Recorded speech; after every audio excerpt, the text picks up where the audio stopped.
ਧੰਨ ਧੰਨ ਸ੍ਰੀ ਗੁਰੂ ਗ੍ਰੰਥ ਸਾਹਿਬ ਜੀਓ। ਅੰਗ 333 ਗੌੜੀ ਬਰਾਗਣ ਤਿਪਦੇ ਉਲਟਤ ਪਵਨ ਚੱਕਰ ਖਟ ਭੇਦੇ ਸੁਰਤ ਸਨ ਅਨਰਾਗੀ। ਮਨ ਦੀ ਭਟਕਣਾ ਨੂੰ ਪਰਤਾਂਦਿਆਂ ਹੀ ਮਨ ਜੋਗੀਆਂ ਦੇ ਦੱਸੇ ਹੋਏ 6 ਹੀ ਚੱਕਰ ਇਕੱਠੇ ਹੀ ਵਿੱਚ ਜਾਂਦੇ ਹਨ ਅਤੇ ਸੁਰਤੀ ਉਸ ਅਵਸਥਾ ਦੀ ਆਸ਼ਕ ਹੋ ਜਾਂਦੀ ਹੈ ਜਿੱਥੇ ਵਿਕਾਰਾਂ ਦਾ ਕੋਈ ਫੁਰਨਾ ਪੈਦਾ ਹੀ ਨਹੀਂ ਹੁੰਦਾ। ਆਵੇ ਨਾ ਜਾਏ ਮਰੇ ਨ ਜੀਵੈ ਤਾਸ ਖੋਜ ਵਿਰਾਗੀ। ਹੇ ਭਾਈ, ਵਿਰਾਗੀ ਹੋ ਕੇ ਮਾਇਆ ਵੱਲੋਂ ਉਪਰਾਮ ਹੋ ਕੇ ਉਸ ਪ੍ਰਭੂ ਨੂੰ ਲੱਭ ਜੋ ਨਾ ਆਉਂਦਾ ਹੈ, ਨਾ ਜਾਂਦਾ ਹੈ, ਨਾ ਮਰਦਾ ਹੈ, ਨਾ ਜੰਮਦਾ ਹੈ। ਮੇਰੇ ਮਨ ਹੀ ਉਲਟ ਸਮਾਨਾ। ਹੇ ਮੇਰੇ ਮਨ, ਜੀ ਪਹਿਲਾਂ ਤਾਂ ਪ੍ਰਭੂ ਤੋਂ ਉਪਰਾ ਰਹਿੰਦਾ ਹੈ, ਭਾਵ ਪਰਮਾਤਮਾ ਬਾਰੇ ਇਸ ਨੂੰ ਕੋਈ ਸੂਝ ਨਹੀਂ ਹੁੰਦੀ, ਪਰ ਗੁਰ ਪ੍ਰਸਾਦ ਅਕਲ ਪਈ ਅਵਰੈ ਨਾਤਰ ਥਾ ਵੇਗਾਨਾ ਰਹਾਓ। ਸਤਿਗੁਰੂ ਦੀ ਕਿਰਪਾ ਨਾਲ ਜਿਸ ਦੀ ਸਮਝ ਹੋਰ ਤਰ੍ਹਾਂ ਦੀ ਹੋ ਜਾਂਦੀ ਹੈ, ਉਹ ਮਨ ਦੀ ਵਿਕਾਰਾਂ ਵੱਲ ਦੀ ਦੌੜ ਨੂੰ ਪਰਤਾ ਕੇ ਪ੍ਰਭੂ ਵਿੱਚ ਲੀਨ ਹੋ ਜਾਂਦਾ ਹੈ। ਰਹਾਓ। ਨਿਵਰੈ ਦੂਰ ਦੂਰ ਪੁਨ ਨਿਵਰੈ ਜਿਨ ਜੈਸਾ ਕਰਵਾਨਿਆ। ਇਸ ਤਰ੍ਹਾਂ ਜਿਸ ਮਨੁੱਖ ਨੇ ਪ੍ਰਭੂ ਨੂੰ ਸਹੀ ਸਰੂਪ ਵਿੱਚ ਸਮਝ ਲਿਆ ਹੈ, ਉਸ ਤੋਂ ਉਹ ਕਾਮਦਿਕ ਜੋ ਪਹਿਲਾਂ ਨੇੜੇ ਸਨ ਦੂਰ ਹੋ ਜਾਂਦੇ ਹਨ, ਅਤੇ ਜੋ ਪ੍ਰਭੂ ਕਿਤੇ ਦੂਰ ਸੀ, ਭਾਵ ਕਿਤੇ ਚੇਤੇ ਹੀ ਨਹੀਂ ਸੀ ਆਉਂਦਾ, ਹੁਣ ਅੰਗ ਸੰਗ ਜਾਪਦਾ ਹੈ। ਅਲੌਤੀ ਕਾ ਜੈਸੇ ਭਿਆ ਬਰੇਡਾ ਜਿਨ ਪੀਆ ਤਿਨ ਜਾਣਿਆ। ਪਰ ਇੱਕ ਐਸਾ ਅਨੁਭਵ ਹੈ ਜੋ ਬਿਆਨ ਨਹੀਂ ਕੀਤਾ ਜਾ ਸਕਦਾ, ਸਿਰਫ ਮਾਣਿਆ ਹੀ ਜਾ ਸਕਦਾ ਹੈ। ਜਿਵੇਂ ਮਿਸ਼ਰੀ ਦਾ ਸਰਬਤ ਹੋਵੇ, ਉਸ ਦਾ ਆਨੰਦ ਉਸੇ ਮਨੁੱਖ ਨੇ ਜਾਣਿਆ ਹੈ ਜਿਸ ਨੇ ਉਹ ਸਰਬਤ ਪੀਤਾ ਹੈ। ਤੇਰੀ ਨਿਰਗੁਣ ਕਥਾ ਕਾਇ ਸੋ ਕਹੀਐ ਕੈਸਾ ਕੋਈ ਵਿਵੇਕੀ।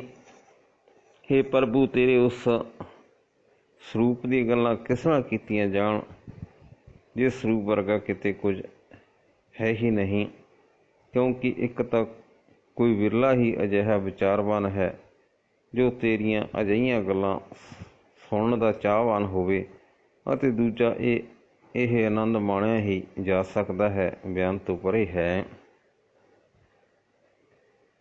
ਕਹੋ ਕਬੀਰ ਜਿਨ ਦੀਆ ਪਲੀਤਾ ਤਿਨ ਤੈਸੀ ਝਲ ਦੇਖੀ।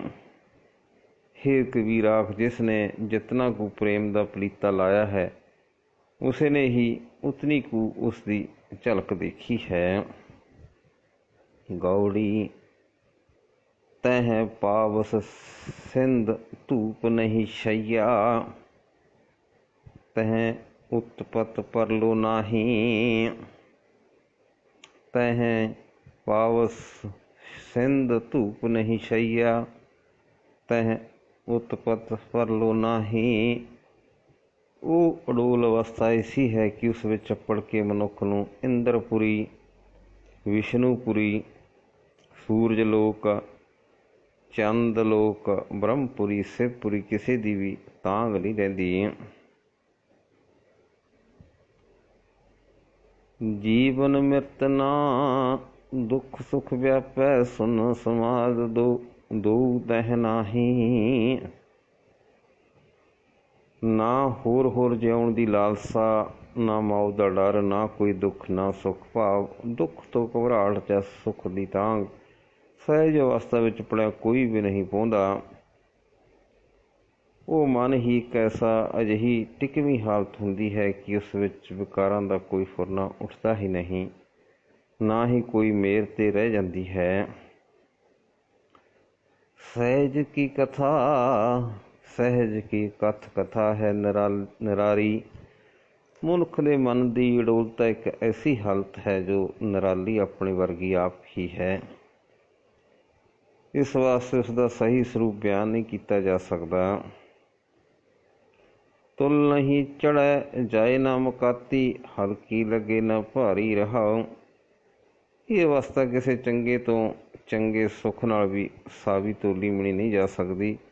ਦੁਨੀਆ ਵਿੱਚ ਕੋਈ ਐਸਾ ਸੁੱਖ ਐਸ਼ਵਰਜ ਨਹੀਂ ਹੈ ਜਿਸ ਦੇ ਟੱਕਰੇ 'ਤੇ ਆਖਿਆ ਜਾ ਸਕੇ ਕਿ ਸਹਿਜ ਅਵਸਥਾ ਇਸ ਤੋਂ ਘਟੀਆ ਹੈ ਜਾਂ ਵਧੀਆ ਹੈ।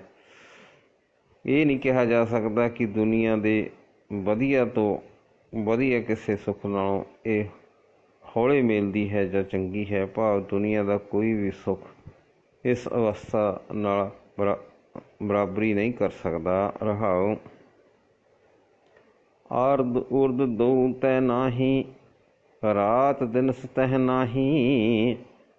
ਸਹਿਜ ਵਿੱਚ ਆਪਣਾ ਨੀਵੇਂ ਉੱਚੇ ਵਾਲਾ ਕੋਈ ਵਿਤਕਰਾ ਨਹੀਂ ਰਹਿੰਦਾ। ਇੱਥੇ ਆਪਣੇ ਮਨੁੱਖ ਦਾ ਨਾ ਗਫਲਤ ਦੀ ਨੀਂਦ ਸੌਂਦਾ ਹੈ ਅਤੇ ਨਾ ਮਾਇਆ ਦੀ ਭਟਕਣਾ ਵਿੱਚ ਭਟਕਦਾ ਹੈ। ਜਲ ਨਹੀਂ ਪਾਵਕ, ਜਲ ਨਹੀਂ ਪਾਵਨ ਪਾਵਕ, ਫੁਨ ਨਹੀਂ ਸਤਿਗੁਰ ਤਹਾਂ ਸਮਾਹੀ।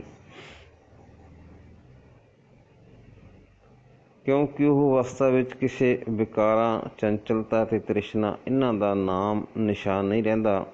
ਬਸ ਸਤਿਗੁਰੂ ਹੀ ਸਤਿਗੁਰੂ ਅਵਸਥਾ ਸਮੇਂ ਮਨੁੱਖ ਦੇ ਹਿਰਦੇ ਵਿੱਚ ਟਿਕੇ ਹੁੰਦੇ ਹਨ। ਆਗਮ ਅਗੋਚਰ ਰਹਿ ਨਿਰੰਤਰ, ਗੁਰ ਕਿਰਪਾ ਤੇ ਲਹੀਐ।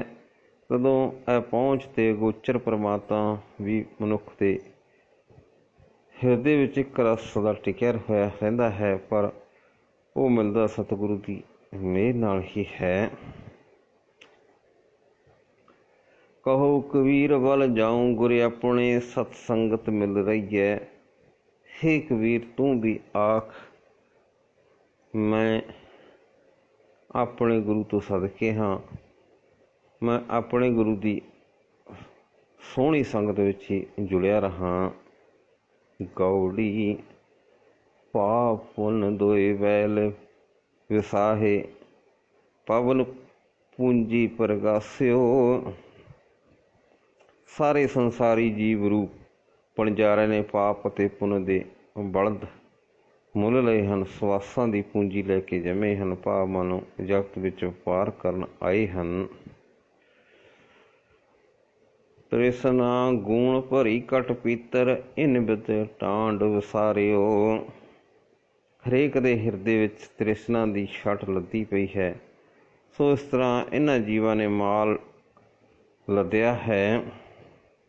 ਐਸਾ ਨਾਇਕ ਰਾਮ ਹਮਾਰਾ, ਸਾਡਾ ਪ੍ਰਭੂ ਕੁਝ ਅਜਿਹਾ ਹੈ। ਸਗਲ ਸੰਸਾਰ ਕੀਓ ਬਨਜਾਰਾ। ਰਹਾਓ ਕਿ ਉਸਨੇ ਸਾਰੇ ਜਗਤ ਭਾਵ ਸਾਰੇ ਸੰਸਾਰੀ ਜੀਵਨ ਨੂੰ ਵਪਾਰੀ ਬਣਾ ਕੇ ਜਗਤ ਵਿੱਚ ਘੱਲਿਆ ਹੈ। ਰਹਾਓ ਕਾਮ ਕ੍ਰੋਧ ਦੋਏ ਭਏ ਜਗਾਤੀ, ਮਨ ਤਰੰਗ ਬਟਵਾਰਾ। ਕਾਮ ਅਤੇ ਕ੍ਰੋਧ ਦੋਵੇਂ ਇਹਨਾਂ ਜੀਵ ਵਪਾਰੀਆਂ ਦੇ ਰਾਹ ਵਿੱਚ ਮਸੂਲੀਏ ਬਣੇ ਹੋਏ ਹਨ। ਭਾਵ ਸਵਾਸਾਂ ਦੀ ਪੂੰਜੀ ਦਾ ਕੁਝ ਹਿੱਸਾ ਕਾਮ ਅਤੇ ਕ੍ਰੋਧ ਵਿੱਚ ਫਸਣਾ ਮੁੱਕਦਾ ਜਾ ਰਿਹਾ ਹੈ। ਜੀਵਾਂ ਦੇ ਮਨਾਂ ਦੇ ਤਰੰਗ ਲੁਟੇਰੇ ਬਣ ਰਹੇ ਹਨ, ਭਾਵ ਮਨ ਦੇ ਕਈ ਕਿਸਮ ਦੇ ਤਰੰਗ ਉਮਰ ਦਾ ਕਾਫੀ ਹਿੱਸਾ ਖਰਚ ਕਰੀ ਜਾ ਰਹੇ ਹਨ। ਪੰਜ ਤੱਤ ਮਿਲ ਦਾਨ ਨਵੇਰੋ, ਟਾਢਾ ਉਤਰਿਓ ਪਾਰਾ। ਇਸ ਕਾਮ ਕ੍ਰੋਧ ਅਤੇ ਮਨ ਤਰੰਗ ਮਨੁੱਖ ਸਰੀਰਾਂ ਨਾਲ ਮਿਲ ਕੇ ਸਾਰੀ ਦੀ ਸਾਰੀ ਉਮਰ ਰੂਪ ਰਾਸ ਮੁਕਾਈ ਜਾ ਰਹੇ ਹਨ ਅਤੇ ਤ੍ਰਿਸ਼ਨਾ ਰੂਪ ਮਾਲ ਜੋ ਜੀਵਾਂ ਦੇ ਲੱਦਿਆਂ ਹੋਇਆ ਹੈ, ਹੂ ਬਹੂ ਪਾਰਲੇ ਬਨੇ ਲੰਘਦਾ ਜਾ ਰਿਹਾ ਹੈ। ਭਾਵ ਜੀਵ ਜਗਤ ਤੋਂ ਨਿਰੀ ਤ੍ਰਿਸ਼ਨਾ ਹੀ ਆਪਣੇ ਨਾਲ ਲੱਦੀ ਜਾਂਦੇ ਹਨ। ਕਹਿਤ ਕਬੀਰ ਸੁਨੋ ਰੇ ਸੰਤੋ ਅਬ ਐਸੀ ਬਣਾਈ। ਕਬੀਰ ਆਖਦਾ ਹੈ, ਸੰਤ ਜਨੋ ਸੁਣੋ, ਹੁਣ ਇਹੀ ਹਾਲਤ ਬਣ ਰਹੀ ਹੈ।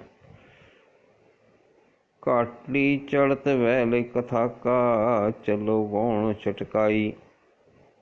ਕਿ ਪ੍ਰਭੂ ਦਾ ਨਾਮ ਸਿਮਰਨ ਰੂਪ ਚੜ੍ਹਾਈ ਦਾ ਔਖਾ ਪੈਂਡਾ ਕਰਨ ਵਾਲੇ ਜੀਵ ਵਣਜਾਰਿਆਂ ਦਾ ਪਾਪ ਰੂਪ ਇੱਕ ਵੱਲ ਥੱਕ ਗਿਆ ਹੈ। ਉਹ ਵੈਲ ਤ੍ਰਿਸ਼ਨਾ ਦੀ ਛੱਡ ਕੇ ਨੱਸ ਗਿਆ ਹੈ। ਭਾਵ ਜੋ ਜੀਵ ਵਣਜਾਰੇ ਨਾਮ ਸਿਮਰਨ ਵੱਲੋਂ ਔਖੇ ਰਾਹ 'ਤੇ ਤੁਰਦੇ ਹਨ, ਉਹ ਪਾਪ ਕਰਨੇ ਛੱਡ ਦਿੰਦੇ ਹਨ ਅਤੇ ਉਹਨਾਂ ਦੀ ਤ੍ਰਿਸ਼ਨਾ ਮੁੱਕ ਜਾਂਦੀ ਹੈ। ਗੌੜੀ ਪੰਚਪਦਾ ਪੇਕੜੇ ਦਿਨ ਚਾਰ ਹੈ, ਸਹੁਰੜੇ ਜਾਣਾ। ਜੀਵ ਇਸਤਰੀ ਨੇ ਇਸ ਸੰਸਾਰ ਰੂਪ ਪੇਕੇ ਘਰ ਵਿੱਚ 4 ਦਿਨ ਭਾਵ ਥੋੜ੍ਹੇ ਦਿਨ ਹੀ ਰਹਿਣਾ ਹੈ। ਹਰੇਕ ਨੇ ਪਰਲੋਕ ਰੂਪ ਸਹੁਰੇ ਘਰ ਵਿੱਚ ਜ਼ਰੂਰ ਜਾਣਾ ਹੈ। ਅੰਧਾ ਲੋਕ ਨਾ ਜਾਣੀ ਮੂਰਖ ਇਆਣਾ, ਪਰ ਅਣਜਾਣ ਮੂਰਖ ਅੰਨਾ ਜਗਤ ਨਹੀਂ ਜਾਣਦਾ। ਕਹੋ ਡੰਡੀਆ ਵਾਧੇ ਧਨ ਖੜੀ ਦੱਸੋ, ਇਹ ਕੀ ਚਰਜ ਖੇੜਾ ਕਿ ਇਸਤਰੀ ਤਾਂ ਜੇ ਘਰ ਦੇ ਕੰਮ ਕਾਜ ਵਾਲੀ ਅੱਧੀ ਧੋਤੀ ਹੀ ਬਣ ਕੇ ਖੜੋਤੀ ਹੈ, ਅਦਲ ਵਾਂਝੇ ਹੀ ਫਿਰਦੀ ਹੈ। ਭਾਵ ਜੀਵ ਇਸਤਰੀ ਇਸ ਸੰਸਾਰ ਦੇ ਮੋਹ ਵਿੱਚ ਹੀ ਲਾਪਰਵਾਹ ਹੈ। ਪਾਹੂ ਕਰ ਆਏ ਮਕਲਾਊ ਆਏ। ਰਹਾਓ ਮਕਲਾਵਾ ਲੈ ਜਾਣ ਵਾਲੇ ਪ੍ਰਾਹੁਣੇ, ਭਾਵ ਜਿੰਦ ਨੂੰ ਲੈ ਜਾਣ ਵਾਲੇ ਜਾਮ ਘਰ ਵਿੱਚ ਆ ਵੀ ਬੈਠੇ ਹਨ। ਰਹਾਓ ਉਹ ਜੋ ਦਿਸੈ ਖੋਹੜੀ ਕੌਣ ਲਾਜ ਵਹਾਰੀ। ਇਹ ਜੋ ਸੋਹਣੀ ਖੂਹੀ ਦਿਸ ਰਹੀ ਹੈ, ਭਾਵ ਇਸ ਨੂੰ ਸੋਹਣਾ ਜਗਤ ਦਿਸ ਰਿਹਾ ਹੈ, ਇਸ ਵਿੱਚ ਕਿਹੜੀ ਇਸਤਰੀ ਲੱਜ ਵਹਾ ਰਹੀ ਹੈ। ਭਾਵ ਇੱਥੇ ਜੋ ਵੀ ਆਉਂਦਾ ਹੈ ਆਪਣੀ ਉਮਰ ਸੰਸਾਰਕ ਭੋਗਾਂ ਵਿੱਚ ਗੁਜ਼ਾਰਨ ਲੱਗ ਪੈਂਦਾ ਹੈ। ਲਾਜ ਘੜੀ ਸੋ ਟੂਟ ਪੜੀ ਉੱਠ ਚੱਲੀ ਪਨਹਾਰੀ। ਜਿਸ ਦੀ ਲੱਜ ਘੜੇ ਸਮੇਤ ਟੁੱਟ ਜਾਂਦੀ ਹੈ, ਭਾਵ ਜਿਸ ਦੀ ਉਮਰ ਮੁੱਕ ਜਾਂਦੀ ਹੈ ਅਤੇ ਸਰੀਰ ਢਹਿ ਪੈਂਦਾ ਹੈ, ਉਹ ਪਾਣੀ ਭਰਨ ਵਾਲੀ ਭਾਵ ਰੋਗਾਂ ਵਿੱਚ ਪ੍ਰਵਿਰਤ ਇੱਥੋਂ ਉੱਠ ਕੇ ਪਰਲੋਕ ਨੂੰ ਤੁਰ ਪੈਂਦੀ ਹੈ। ਸਾਹਿਬ ਹੋਏ ਦਿਆਲ ਕਿਰਪਾ ਕਰੇ ਆਪਣਾ ਕਾਰਜ ਸਵਾਰੇ। ਜੇ ਪ੍ਰਭੂ ਮਾਲਕ ਦਿਆਲ ਹੋ ਜਾਏ, ਜੀਵ ਇਸਤਰੀ ਉੱਤੇ ਮਿਹਰ ਕਰੇ, ਤਾਂ ਉਹ ਜੀਵ ਇਸਤਰੀ ਨੂੰ ਸੰਸਾਰ ਖੂਹੀ ਵਿੱਚੋਂ ਭੋਗਾਂ ਦਾ ਪਾਣੀ ਕੱਢਣ ਤੋਂ ਬਚਾਉਣ ਦਾ ਕੰਮ ਆਪਣਾ ਜਾਣ ਕੇ ਆਪ ਹੀ ਸਿਰੇ ਚੜ੍ਹਾਉਂਦਾ ਹੈ। ਤਾਂ ਸੁਹਾਗਣ ਜਾਣੀਐ ਗੁਰ ਸ਼ਬਦ ਵਿਚਾਰੇ। ਉਸ ਦੀ ਮਿਹਨਤ ਨਾਲ ਜੀਵ ਇਸਤਰੀ ਤਦੋਂ ਗੁਰੂ ਦੇ ਸ਼ਬਦ ਨੂੰ ਵਿਚਾਰਦੀ ਹੈ, ਭਾਵ ਚਿੱਤ ਵਿੱਚ ਵਸਾਉਂਦੀ ਹੈ, ਤਾਂ ਉਹ ਖਸਮ ਵਾਲੀ ਸਮਝੀ ਜਾਂਦੀ ਹੈ। ਕਿਰਤ ਕੀ ਵਾਂਦੀ ਸਭ ਫਿਰੈ ਦੇਖੋ ਵਿਚਾਰੀ। ਪਰ ਇਹ ਭਾਈ, ਇਹ ਵਿਚਾਰ ਕੇ ਵੇਖੋ, ਇੱਥੇ ਤਾਂ ਸਾਰੀ ਲੁਕਾਈ ਪਿਛਲੇ ਕੀਤੇ ਕਰਮਾਂ ਦੇ ਸੰਸਕਾਰਾਂ ਦੀ ਬੱਝੀ ਹੋਈ ਭਟਕ ਰਹੀ ਹੈ। ਇਸ ਨੂੰ ਕਿਆ ਆਖੀਐ ਕਿਆ ਕਰੇ ਵਿਚਾਰੀ। ਇਸ ਜੀਵ ਇਸਤਰੀ ਨੂੰ ਕੀ ਦੋਸ਼, ਇਹ ਨਿਮਾਣੀ ਕੀ ਕਰ ਸਕਦੀ ਹੈ। ਹੋਈ ਨਿਰਾਸੀ ਉੱਠ ਚੱਲੀ ਚਿੱਤ ਬੰਦ ਨਾ ਧੀਰਾ।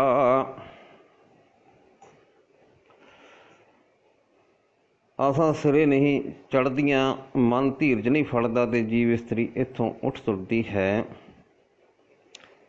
ਹਰ ਕੀ ਚਰਨੀ ਲਾਗ ਰਹੋ ਭਜ ਸਰਨ ਕਬੀਰਾ। ਹੇ ਕਬੀਰ, ਇਸ ਨਿਰਾਸ਼ਤਾ ਤੋਂ ਬਚਣ ਲਈ ਤੂੰ ਪ੍ਰਭੂ ਦੀ ਚਰਨੀ ਲੱਗਾ ਰਹੋ, ਪ੍ਰਭੂ ਦਾ ਆਸਰਾ ਲਈ ਰੱਖ।